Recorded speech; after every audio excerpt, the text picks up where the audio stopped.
यहाँ पे question number 24 को देखेंगे तो यहाँ पे दिया हुआ एक फॉर्म के 30 कर्मचारी की मासिक मजदूरी रुपये में नीचे दी गई है, यानी given below are the monthly wages in rupees of 30 employ. ठीक है, यहाँ पे क्या दिया हुआ है, एक यहाँ पे 30 एम्प्लॉय है, उसका मंथली बेसिस दिया हुआ है यहाँ पे 139, फिर 126, 114, इस तरह यहाँ तक दिया हुआ है। अब यहाँ पे 3 क्वेश्चन, यहाँ पे फर्स्ट में बोला है, ऑप्शन ए में बोला है प्रिपेयर फ्रीक्वेंसी टेबल, यानी हमें क्या प्रिपेयर करना है, फ्रीक्वेंसी टेबल को प्रिपेयर करना है। Taking the class interval as 60 to 70 and सुन, मतलब जो क्लास इंटरवल रहेगा वो 60 से 70 से स्टार्ट होगा। ठीक है, और सेकंड नंबर क्वेश्चन में बोला है hence or otherwise find the number of employees whose monthly salary is less than 100, मतलब हमें फाइंड करके बताना है कि कितना ऐसा एम्प्लॉय है जिसका मंथली जो सैलरी है वो लेस देन 100 है, एंड 100 रुपीज़ से कम कितने एम्प्लॉय का सैलरी है। और सेकंड में बोले है more than 120 but less than 130, और कितने ऐसे एम्प्लॉय है जिसका सैलरी 120 से तो ज़्यादा है, मोर देन 120 यानी कि 120 से ज़्यादा है, बट लेस देन 130 और 130 से कम हुआ है। ठीक है, तो हमें निकाल के दिखाना है। और थर्ड नंबर में बोला है compute the average basis of employ, यानी कि जो एम्प्लॉय है उसका एवरेज बेसिस क्या होगा। ठीक है, ये 3 ऑप्शन है, तीनों को बना कर दिखाना है। तो देखिए कैसे बनता है।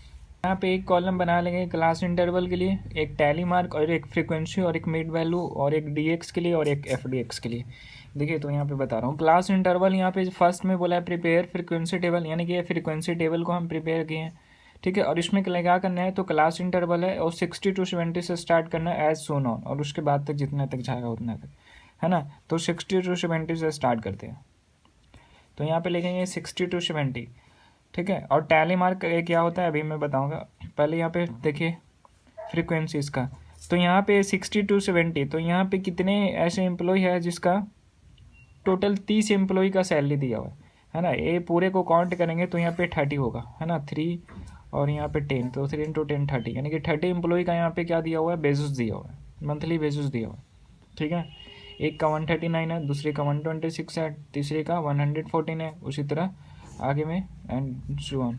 तो यहाँ पे क्या करेंगे, तो यहाँ पे 60 to 70, यानी कि कितने ऐसे एम्प्लॉय है जिसका जो सैलरी है बेसिस है वो 60 to 70 है। तो यहाँ पे हमें देखना होगा, चेक करना होगा कि 60 से 70 के बीच में कितने एम्प्लॉय का यहाँ पे सैलरी बेसिस है। ठीक है, तो देखिए यहाँ पे कितना का होगा, 60 to 70 बोला है, तो ये एक एक करके देखिए। एक पहला रो में देखिए यहाँ पे 60 to 70, यहाँ पे देखिए 62 है ना, ये 62 है, तो 62 एक हो गया 1, फिर देखिए 63 है, ये भी 60 से 73 के बीच में आएगा 63, तो 2 हो गया। फिर 69 भी देखिए 60 to 70 के बीच में आएगा, तो ए भी हो गया, यानी कि 3 हो गया। अभी तक कितने मिला, 1 2 3, और देख लीजिए इसमें कौन है 61, है ना, ए भी 60 to 70 के बीच में आएगा। ठीक है, तो 4 आ गया, और तो कुछ नहीं है, इसमें भी कोई नहीं है। तो यानी कि टोटल कितना नंबर हो गया, यानी कि कितने एम्प्लॉय को है जो सैलरी मिलता है, बेसिस मिलता है 60 to 70 रुपीज़ के अंदर, तो 4 एम्प्लॉय हो गया, 1 2 3 और 4। ठीक है, तो यहाँ पे क्या लिखेंगे, फ्रीक्वेंसी में 4 लिख देंगे, और टैली मार्क में क्या करेंगे, हम 4 लाइन कर देंगे यहाँ पे, ये हो गया टैली मार्क। ठीक है, उसी तरह 60 to 70 हो गया। अब हम क्या करेंगे, 70 to 80 कर देंगे। 670 के बाद आता है क्या, 70 to 80, तो 70 to 80, तो यहाँ पे कितने ऐसे बेसिस हैं एम्प्लॉय हैं जिसका बेसिस मंथली बेसिस 70 से लेकर 80 के बीच में होगा। तो देख लीजिए यहाँ पे,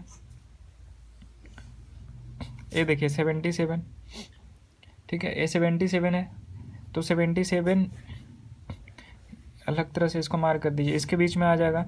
उसके बाद 70 से 80 के बीच में और कौन है, 70 से 80 के बीच में, और इसमें देखिए और तो नहीं है कुछ। ठीक है, यानी कि सिर्फ एक ही है, 80 को नहीं लेंगे, है ना, 80 को हम अगले में पार्ट में ले लेंगे। 80 के बीच में बोला है, तो 70 से स्टार्ट करेंगे और 79 तक लेंगे। ठीक है, 80 को नहीं लेंगे, तो यानी कि यहाँ पे सिर्फ एक हो जाएगा, कौन सा है, 77। तो यहाँ टैली मार्क में एक डैश दे देंगे और यहाँ पे फ्रीक्वेंसी टेबल में 1 लिखेंगे। ठीक है, उसी तरह अब 80 to 90 हो जाएगा। तो यहाँ पे कितने ऐसे एम्प्लॉय है जिसका सैलरी बेसिस है जो 80 से 90 के बीच में आएगा। ये देखिए 80 आ गया, है ना, 80, तो एक एम्प्लॉय हो गया। फिर 85 भी आ गया इसके अंदर, और ये देखिए यहाँ पे 88 है, ठीक है। तो 3 आ गया, 80, 85 और 88, ये तीनों 80 से 90 के बीच में है ना। तो यहाँ पे टैली मार्क में 3 लाइन देंगे और यहाँ पे क्या कर देंगे 3, फ्रीक्वेंसी 3 हो जाएगा, ठीक है। उसी तरह अब 90 टू 100 होगा, तो कितने ऐसे एम्प्लॉय है जिसका बेसिस 90 टू 100 होगा। तो यहाँ पे देख लीजिए 90 टू 100, इसके बीच में यहाँ पे कितना आ रहा है, देखिए यहाँ पे देखिए इसमें 100 है तो 100 को नहीं लेना है, क्योंकि 100 तो लास्ट है पोजीशन, तो हमको 90 से 99 तक ही लेंगे, 100 अगले वाले में लेंगे, 99, ठीक है। तो ए 99 क्या होगा, इसके अंदर आ जाएगा, यानी कि 1। फिर उसके बाद देखिए, उसके बाद ये 95, ठीक है, ये भी 90 से 100 के बीच में आ जाएगा, ये भी 90 से 100 के बीच में आ जाएगा 95, और तो कुछ नहीं, यानी कि 2 ही सिर्फ है। तो यहाँ पे टैली मार्क में 2 हो गया, और यहाँ पे क्या कर देंगे 2 लिख देंगे, ठीक है। उसी तरह 100 से लेकर 110 तक देखेंगे। तो देखिए 100 से लेकर 110 के बीच में यहाँ पे कितना है, तो 100 से 110 तक नहीं आया, इसमें भी नहीं आया, इसमें भी नहीं आ रहा है, इसमें देखिए 100 है, तो ये 100 को इसमें ले लेंगे, इसमें शामिल कर लेंगे, तो ये 100 हो गया, ठीक है। फिर एक ए होगा, 2 हो गया, फिर ए भी हो गया 3 हो गया, ए भी हो गया 4, ठीक है। फिर यहाँ पे देखिए ए भी हो गया 5 हो गया, तो टोटल कितना हो गया 5। तो यहाँ पे लिखेंगे 5, और ये टैली मार्क में देखिए यहाँ पे 4 ठो ऐसे देंगे, और 5 नहीं, ऐसा नहीं, यहाँ पे 5 लाइन नहीं होगा, 4 लाइन ही होगा, और एक क्रॉस लाइन इस पे हो जाएगा, ठीक है। ये हो गया, ठीक है। अभी यहाँ इसके बाद क्या करेंगे, 110 से लेकर 120 तक हम देखेंगे, ठीक है। तो यहाँ पे देखिए कितना आएगा, 120 से लेकर 130 के बीच में। तो यहाँ पे 120 से 130, ए वाला आ जाएगा 1। तो यहाँ पे टैली मार्क में साथ साथ में यहाँ पे करते जाइए, ताकि आप बोलिएगा नहीं, काउंट करने में इजी होगा, ठीक है। इसलिए टैली मार्क यहाँ पे कॉलम बनता है। तो 120 से 130 के बीच में सिर्फ एक आया इसमें। फिर इसमें देखिए, इसमें भी कुछ नहीं होगा, इसमें भी कुछ नहीं होगा,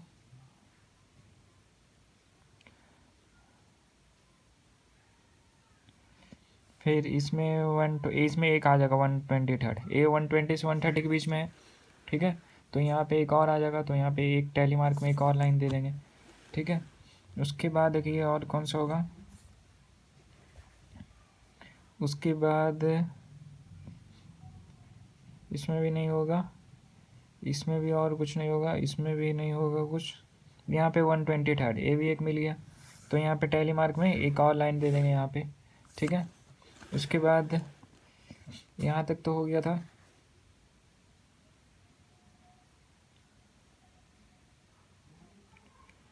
ठीक है।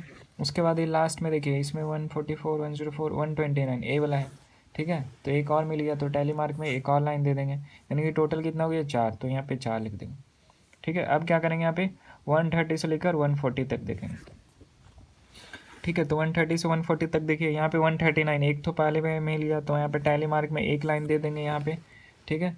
उसके बाद और देखिए 140 तक ही हमको देखना है ना, तो 48 तो ज़्यादा हो जा रहा है, नहीं होगा। फिर इसमें भी नहीं होगा, इसमें भी कुछ नहीं होगा, इसमें भी कुछ नहीं होगा। 132, ये देखिए इसमें भी एक और है, तो टैली मार्क में एक और लाइन दे देंगे, ठीक है।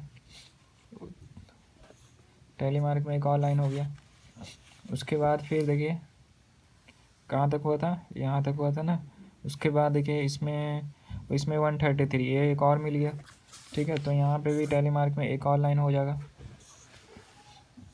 उसके बाद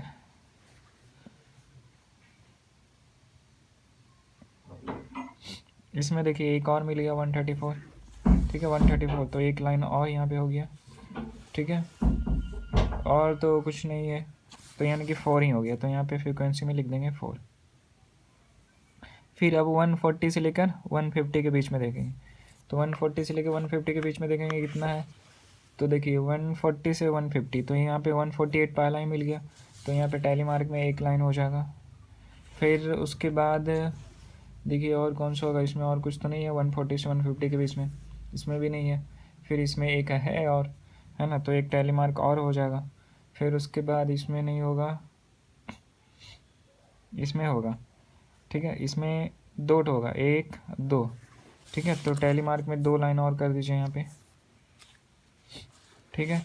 अभी यहाँ तक कंप्लीट हो चुका है। अब देखिए 140 से 150 बीच में और कौन सा है, तो यहाँ पे सिर्फ ये वाला बचा 144, तो यानी कि एक लाइन यहाँ पे और, तो यहाँ पे 4 लाइन तो पहले से है, तो 5वां लाइन यहाँ पे ऐसे क्रॉस होता है और यहाँ पे लिख देंगे 5, ठीक है। अब इतना हो गया, एक क्लास इंटरवल बन गया, टैली मार्क हो गया और उसका फ्रीक्वेंसी हो गया।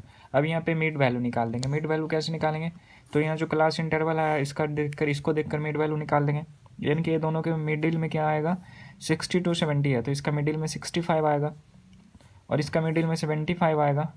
फिर ये दोनों का मिडिल में 85 आएगा, उसी तरह इसका 95, इसका 105, इसका 115, इसका 125, इसका 135, इसका 145, इतना आ जाएगा। अब यहाँ पे देखिए ये शॉर्टकट मेथड से यहाँ पे दो तरीके से बन सकता है ना। ये बना फ्रीक्वेंसी डिस्ट्रीब्यूशन टेबल, इसको लिख दीजिए यहाँ पे, फ्रीक्वेंसी डिस्ट्रीब्यूशन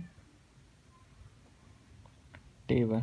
ये दो तरीके, इसका भी रूल है बनाने का, दो तरीका है, एक शॉर्टकट मेथड और एक डायरेक्ट मेथड, ठीक है। अगर हम शॉर्टकट मेथड यूज़ करेंगे तो इसमें dx और fdx निकालना होगा, ठीक है। अगर हम इसी को हम डायरेक्ट मेथड से बनाएंगे तो यहाँ पे 2 कॉलम का आवश्यकता नहीं होगा, सिर्फ 1 कॉलम का आवश्यकता होगा। क्या, तो ये जैसे फ्रीक्वेंसी है तो इसको f मान लेंगे, ठीक है, और मिड वैल्यू को क्या मान लेंगे, m मान लेंगे, और दोनों को प्रोडक्ट निकाल देंगे f इंटू m, ठीक है, और फिर उस कंडीशन में सिंपल हो जाएगा, ठीक है। लेकिन अगर शॉर्टकट से बनाएंगे तो dx निकालना होगा और fdx निकालना होगा, ठीक है। तो मैं इसको क्या करूँ, पहले डायरेक्ट मेथड से बता देता हूँ ताकि वो सिंपल आप लोग के लिए भी होगा, ठीक है। तो डायरेक्ट मेथड से बनाएंगे तो यहाँ पे 2 कॉलम का आवश्यकता नहीं होगा, सिर्फ 1 कॉलम का आवश्यकता होगा, ठीक है। क्या होगा, तो यहाँ पे देखिए,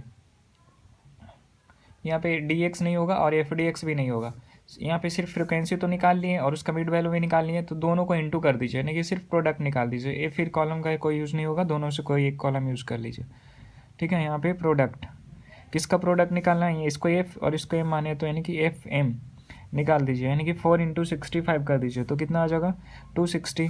उसी तरह 1 इंटू 75 कीजिएगा तो 75 आ जाएगा। उसी तरह 3 इंटू 85 करेंगे तो आ जाएगा 255। फिर 2 इंटू 95 कीजिएगा तो आ जाएगा 190। 5 इंटू 105 कीजिएगा तो कितना आ जाएगा, 525, तो यहाँ हो जाएगा 525। फिर उसी तरह 2 इंटू 115 करिएगा तो 230 आएगा। फिर 4 इंटू 125 कीजिएगा तो ये आ जाएगा 500 आ जाएगा। फिर 4 इंटू 135 कीजिएगा तो कितना आ जाएगा, 540 आ जाएगा। और 5 इंटू 145 कीजिएगा तो कितना आ जाएगा, 725 आ जाएगा। अब यहाँ पे टोटल कर देंगे। टोटल किसका का होता है, फ्रीक्वेंसी का होता है और प्रोडक्ट का होता है। मिड वैल्यू का तो टोटल होता नहीं है, तो फ्रीक्वेंसी का टोटल कर दीजिए, तो इसका टोटल कितना आ जाएगा, 30, है ना। और ये सिग्मा एफ एम, इसका टोटल कर दीजिएगा तो आ जाएगा 3300 आ जाएगा। प्रिपेयर फ्रीक्वेंसी टेबल, है ना, तो यहाँ पे प्रिपेयर कर दिया फ्रीक्वेंसी टेबल को, ठीक है। अब सेकंड में बोला है कि hence otherwise find the number of employ whose monthly salary is less than 10, है ना। तो यहाँ पे क्या हो जाएगा, बी नंबर का, पहले इसको सोल्व कर दीजिए, है ना, पहले इसको सोल्व कर दीजिए। तो इसमें हम एवरेज बेसिस निकालना है ना, तो एवरेज बेसिस निकाल देते हैं इसका, एवरेज बेसिस यानी कि एक्स बार निकालना होगा हमको। एक्स बार इक्वल टू क्या होगा, sigma F M by N हो जाएगा। तो इसका क्या हो जाएगा, 3300 डिवाइडेड बाई 30, यानी ये हो जाएगा 110, ठीक है। तो अब देखिए यहाँ पे बोला था पहला में, सेकंड नंबर में बोला था कि कितने ऐसे एम्प्लॉय है जिसका सैलरी लेस देन 100 है। तो यहाँ लेस देन 100, तो यहाँ पे क्या कीजिए, मिड वैल्यू देख लीजिए, लेस देन 100। तो यहाँ पे 4 ऐसे एम्प्लॉय है जिसका सैलरी है 65, 1 ऐसे एम्प्लॉय है जिसका 75 है, 3 ऐसे है जिसका 85 है, 2 ऐसे है इसका 95 है, ठीक है। और 5 ऐसे एम्प्लॉय है उसका 105 है। तो हमें 100 से कम पूछा, तो 100 से कम तो 95 तक ही होगा ना, 95 तक ही होगा। तो 95 तक यहाँ पे काउंट कर लीजिए, 4 1 5 5 + 3 8 8 + 2 10, यानी कि 10 ऐसे एम्प्लॉय है जिसका सैलरी क्या होगा, लेस देन 100 है, ठीक है, तो यानी कि लेस देन 100 कितने एम्प्लॉय हो गया, तो यहाँ पे 10, 4 5 5 3 8 प्लस 2 10, तो 10 ऐसे एम्प्लॉय है जिसका सैलरी लेस देन 100 है। ठीक है, उसी तरह फिर क्या बोला है, more than 120 but less than 130। ठीक है, तो यहाँ से देखकर पता कर सकते हैं, यहाँ पे भी लिखा हुआ है मोर 120 से 130, यानी कि कितना ऐसे एम्प्लॉय का सैलरी है 120 से 130 के बीच में, तो यहाँ पे 4, तो यहाँ पे सिंपल इसका आंसर हो जाएगा 4, यानी कि 4 ऐसे एम्प्लॉय है जिसका सैलरी 120 से ज़्यादा बट 130 से कम है, 130 लेस देन 130 है। ठीक है, और इसमें बोला compute the average basis of employ, तो यहाँ पे एवरेज बेसिस निकल गया कितना 110। ठीक है, तो सभी का आंसर मिल गया।